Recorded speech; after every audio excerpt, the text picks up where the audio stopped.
తెల్లవారితే చక్రవర్తి అయి రాజ్యమునేలే రామయ్య తండ్రి మాటకై పదవిని బదలి అడవులకేగెనయా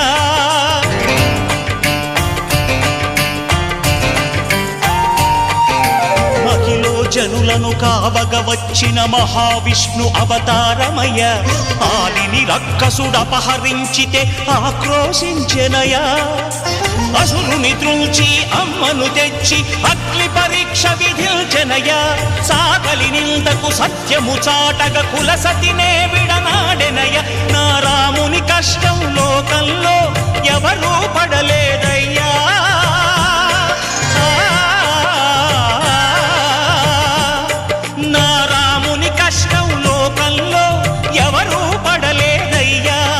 సత్యం ధర్మం త్యాగంలో అతనికి సరిలేరయ్యా కరుణా హృదయుడు